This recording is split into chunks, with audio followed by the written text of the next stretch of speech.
Here is another list of archetypes which will be supremely relevant to you. You love the memes, right? That is just the beginning. The protector archetype. The protector bears the costs of shielding the vulnerable, and they are the backbone of any real movement. They don't just think and pray, they act and take whatever strength they have, whatever it may come from, and they raise a shield wall. They also inspire others to stand in beside them. And here is what sets them apart. They don't violate the boundaries of others, they protect them. Every line they guard is one they should never cross themselves. The shepherd is the shadow that hides inside the kindness. The shepherd protects you too, even against your own sovereign interests. They herd the flock for its own good. This shadow archetype, if used strategically, becomes an asset rather than a forming cult. The shepherd has its place, but played straight as a default, it does damage to everyone it touches.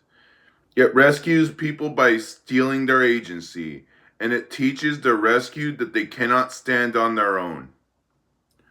The protector shields you so you can decide. The shepherd decides for you. The scribe. You know the saying, history is written by the victors, right? Funny how everyone leaves out the most important word, written. The scribe holds the pen. They are the record keepers, and they are the ones you should watch most closely of all. Let me ask you something. Do you remember the oral traditions that were passed down? No? It's a darn shame. That is the scribe's entire power. What is written survives, and what isn't is lost. Keep the record, and the truth outlives the victors. Lose it, and the last thing you'll get is the revenge of the scribes. The propagandist is the scribe's shadow, holding the same pen and using it to erase. They don't keep the record, they forge it. Written by the victors isn't a warning to them, it is a job description. The witness. Where the scribe records, the witness testifies. And the witness matters immensely. But what the witness does matters more than what they see. And the worst kind is the impotent one. The one with nothing to offer but platitudes. Remember this, inaction is still inaction. A witness who only watches and laments has already chosen a side. The fabricator. The witness has a shadow older than all the others, the fabricator, where the true witness testifies to what happened. The fabricator testifies to what serves them. They don't fail by staying silent. That is the impotent one.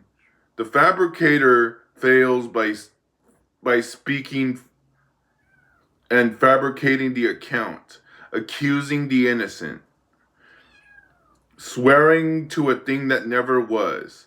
The impotent witness offers you nothing. The fabricator offers you a lie under oath, and a lie under oath is the most expensive kind there is. The catalyst. The catalyst acts from internal moral authority, not from external orders, especially not exclusively. They break the unjust rules. They bridge the corrupt. They bring the corrupt to heel. They break the silence, and they are the universe's fiercest agents. The ones who force the conditions for the accounting of debts and the balancing of the scales. They don't take orders from the machine unless it is strategically necessary. They break reality both above and below through what they do. and through their flat refusal to be dismissed.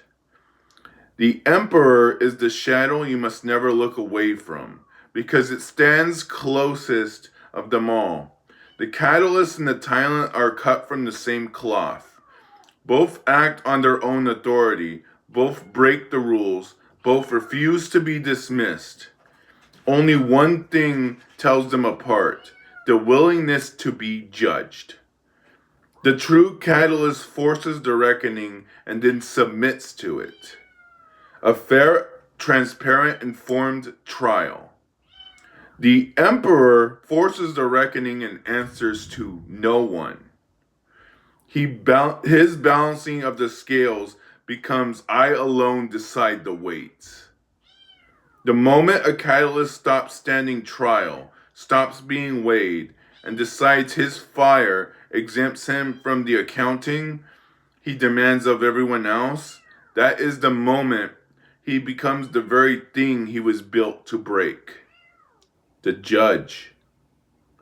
And so there must be a judge, the arbiter who weighs what the catalyst forces into the open. The catalyst creates the conditions for the accounting. The judge does the accounting. The judge, this is not a small distinction, it is the firewall. When the one who forces the trial is also the one who renders the verdict, you don't have justice, you have an emperor with extra steps. So the scales belong to the judge, and the catalyst for all their fire stands before them like everyone else. A movement that forgets this builds its own tyrant. A movement that remembers it stays accountable to itself. The show trial and the judge, the firewall itself, carries the most dangerous shadow of all. Because when the firewall is bought, there is nowhere left to appeal. The show trial wears the judge's robe and performs judge's ritual, but the verdict was written before the doors open, and the scales are held with a thumb already on them. This shadow is the deadliest precisely because it does not deny justice, it counterfeits it. It hands you the appearance of the accounting so you'll stop demanding the real one. A machine that fears the judge doesn't abolish the court, it buys one.